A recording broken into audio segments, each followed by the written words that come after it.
السلام عليكم ورحمة الله وبركاته. ازيكم عاملين ايه؟ يا رب دايما في افضل حال. بتبصي لنفسك كده في المراية، بتحاولي ان انتي تبتسمي، بتكملي الشغل اللي وراكي او بتلعبي مع اولادك او حتى بتجربي ان انتي تطبخي لهم الاكل اللي هما بيحبوه. بس في جواكي صوت مش ساكت، مش راضي يسيبك في حالك، عمال بيقولك انتي مش قدها، انتي مش هتقدري تعملي كده، انتي نسيتي تعملي كده، انتي ازاي كده، انتي ليه كده، ما انتي لو كنتي ام كويسة عمرك ما كنتي عملتي كده. المشكلة مش في اللي حواليكي، المشكلة هي فيكي، أو ده اللي بيحاول يقنعك بيه صوتك الداخلي اللي عمال بيزعق وبيملى دماغك بحاجة اسمها الثرثرة العقلية أو تشاتر. الفيديو ده مش بس هيساعدك انك تهدي الصوت الداخلي اللي جواكي اللي عمال بيزعق فيكي ده، لكن كمان هيرجعلك احساسك بنفسك. احفظي الفيديو ده عندك لانك هتحتاجيه في الوقت اللي الصوت الداخلي فيه هيقلب ضدك، وهتكوني محتاجة ان انتي تهديه بأي شكل او بأي طريقة. وفي آخر الفيديو ده هقولك على اختبار نفسي مبني على دراسات علمية هيكشفلك قد ايه صوتك الداخلي ده مسيطر عليكي، وازاي انتي ترجعي تتحكمي فيه وما تخليهوش ان هو يشتغل ضدك. في الفيديو بتاع النهاردة هناقش معاكي 5 نقط مهمين جدا، انا نفسي لما اتعلمتهم فرقوا معايا جدا في ان انا اتحكم في الصوت الداخلي بتاعي واخليه بدل ان هو ما يشتغل ضدي يشتغل معايا وكمان يساعدني. أول حاجة هنفهمها ليه صوتنا الداخلي أحيانا بيكلمنا بطريقة بتكون جارحة. تاني حاجة إيه الفرق بين إن إحنا نفكر تفكير صحي وإن إحنا نصرصر عقليا، يعني دماغنا كده يبقى فيها زي لوك. تالت حاجة إزاي بقى اللوك أو الصرصرة دي بتأثر علينا كزوجات، أمهات، بنات. ورابع نقطة مهمة جدا، ايه اللي بيخلي الصوت ده اوقات يعلى فجأة ويأثر علينا ونبقى مش قادرين ان احنا نتحكم فيه. خامس حاجة واهم حاجة هي ايه الخطوات العملية اللي نقدر نعملها علشان نقدر نتحكم في الصوت الداخلي ده، بدل ما هو كان بيسحبنا كده ناحية الافكار السلبية احنا نقدر نتحكم فيه ونخليه ان هو يساعدنا عشان نوصل للسلام الداخلي. الحلقة بتاعت النهاردة دي مقتبسة الافكار بتاعتها من اقوى الحلقات بتاعت البودكاست لدكتور هيوبرمان. في الحلقة دي استضاف الدكتور هيوبرمان اللي هو أستاذ في علم الأعصاب من جامعة ستانفورد دكتور تاني اسمه إيثان كروس. دكتور إيثان كروس ده أستاذ في علم النفس ومتخصص في موضوع الصوت الداخلي. الحلقة كلها بتغوص في معاني الصوت الداخلي وإزاي هو بيأثر علينا وليه هو أصلا بيأثر علينا وإزاي نقدر نتحكم فيه.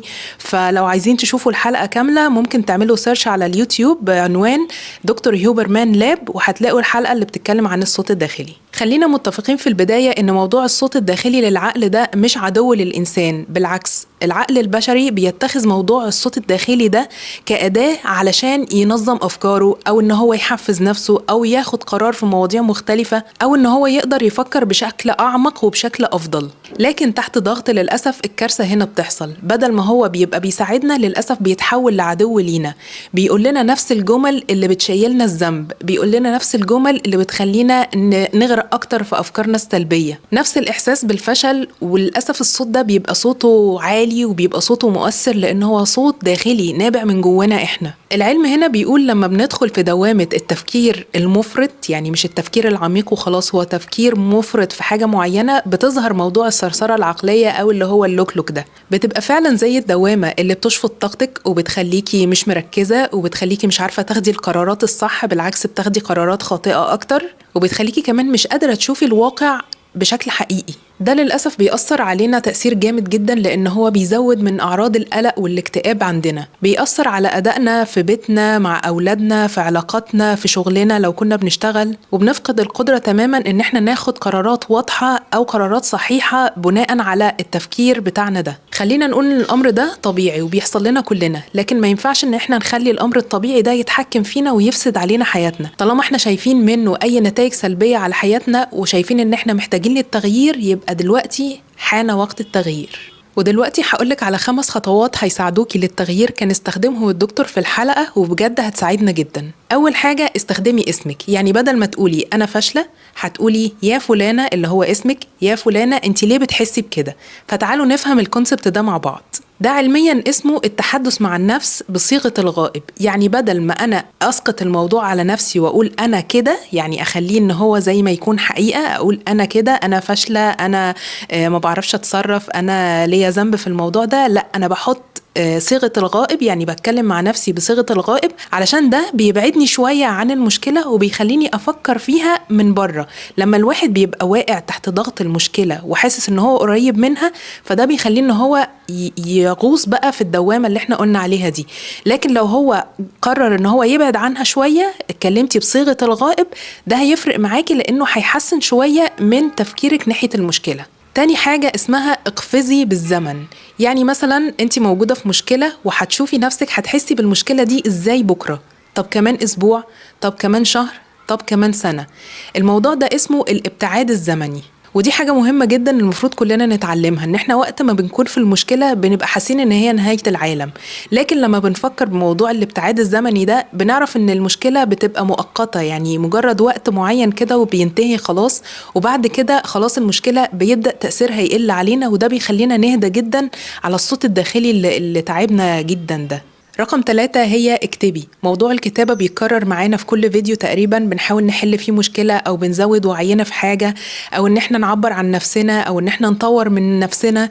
فموضوع الكتابة هنا الحلقة كانت بتتكلم على إنك تكتبي مشاعرك لمدة 15 دقيقة كل يوم في أي وقت أنت تحبيه، الصبح أو في نص اليوم أو قبل ما تنامي. الموضوع ده بيقلل بشكل ملحوظ جدا من القلق والاكتئاب والتوتر اللي هو بيكون السبب أساسا في الضغط اللي بيخلي عندك صرصرة عقلية وبيولد عندك الأفكار السلبية. فالكتابة لوحدها هتقلل عندك من الإحساس ده، وهتوفر عندك الطمأنينة والهدوء والراحة اللي انت بتكوني محتاجاهم وقت المشكلة. رابع حاجة هو غيري مكانك. لو انت كنت موجودة في مكان وتقدري ان انت تسيبيه وتروحي مكان تاني، او تتمشي، او تحاولي ان انت تشوفي ناس جديدة، او تتعرضي لمواقف مختلفة تكون بعيد عن الموقف أو بعيد عن الحاجة اللي هي سببت لك الثرثرة العقلية دي، هيكون مهم جدا، لأن الموضوع ده بيشتت التركيز على الصوت الداخلي، يعني بيخلي الصوت الداخلي مشتت وما يبقاش بنفس القوة اللي ليها التأثير عليكي. وعايزة أقولك إنك لو اتعرضتي للطبيعة في موضوع المشي ده، لو اتمشيتي في مكان فيه طبيعة، مثلا لو بحر أو مكان فيه حديقة أو حاجة زي كده، ده بيحفز جدا إن هو يعمل ريستارت لدماغك ويخليها تفكر بشكل أحسن، وموضوع الصوت الداخلي ده يبدأ إن هو يوطى عندك. رقم 5 اختاري دايرة الدعم بتاعتك. يعني هتختاري 3 أشخاص تكوني انت بتثقي فيهم ويقدروا ان هم يساعدوكي وقت ما تكوني عايزة تفضفضي بمشكلة عندك، وكمان هيساعدوكي في انك تحلي المشكلة بتاعتك، لان الفضفضة لوحدها بتكون وسيلة احيانا ان انت بتنغمسي في المشكلة زيادة. يعني لما تفضفضي لحد ويقعد يتعاطف معاكي بزيادة عن اللزوم وتفضفضي له وتفضلي تسترسلي كده في الشكوى، ده احيانا بيخليكي ما تطلعيش من المشكلة. لكن الفضفضة هي الخطوة رقم 1، والخطوة رقم 2 بعدها انهم يساعدوكي في انك تخرجي من مشكلتك او تفكري فيها بشكل احسن. وانا شايفة بصراحة ان في خطوة الفضفضة دي لا غنى عنها، لان ما حدش هيعرف يفكر بشكل منطقي او بشكل كويس او بشكل كلير كده من غير ما يكون فضفض باللي جواه والمشاعر اللي عنده دي نقلها لحد تاني كده، وحس ان هو يعني هادي كده من جواه، ويقدر ان هو حتى يستقبل اي نصيحة هينصحها له الطرف التاني. ودلوقتي هقولك على الاختبار النفسي اللي هيساعدك جدا انك تتحكمي في صوتك الداخلي. هتكتبي اكتر 5 جمل بتكلمي بيهم نفسك وقت ما تكوني تحت ضغط، او بمعنى اصح اكتر 5 جمل صوتك الداخلي اللي بيزعقلك وبيضايقك ده بيستخدمهم وقت ما تكوني تحت ضغط. زي مثلا انا مقصرة مع اولادي، انا ما استاهلش النجاح، انا فاشله، انا ما استحقش اي حاجه كويسه، انا دايما بغلط. بعد كده هتستخدمي نفس الجمل دي، بس بدل ما تقولي انا هتقولي اسمك. يعني بدل ما تقولي انا دايما بغلط هتقولي فلانه دايما بتغلط. يعني ساره دايما بتغلط، ساره دايما مقصره مع اولادها، ساره ما بتعرفش تفكر كويس. دلوقتي اسالي نفسك بعد ما تقري الجمل بصيغه الغائب، بصيغه اسمك، كانك حد تاني، مش هتحسي بشوية تعاطف بدل ما انت عمالة بتجلدي في ذاتك؟ بدل ما تقولي انا دايما بغلط، انا دايما فاشلة، انا مقصرة مع اولادي، بتقولي سارة دايما بتغلط، سارة مقصرة مع اولادها، سارة ما تستاهلش حاجة كويسة. هتحسي بالتعاطف ناحية سارة، لان سارة واضح جدا ان هي محطوطة في مشكلة، وواضح جدا ان هي تحت ضغط، وواضح جدا ان هي محتاجة مساعدة. فهتحسي في الوقت ده ناحيتها بان هي محتاجة مساعدة، مش محتاجة جلد ذات، ومش محتاجة صوت عمال بيزعق لها وبيحطها تحت ضغط زيادة، ومش محتاجة كده صوت بيوقعها بدل ما هو يساعدها، لا كمان بيحطها في مشاكل اكتر. الاداة دي اسمها التباعد اللغوي، وبصراحة عجبتني جدا التكنيك ده، عجبني جدا، وان شاء الله هبدأ ان انا اطبقه من النهاردة،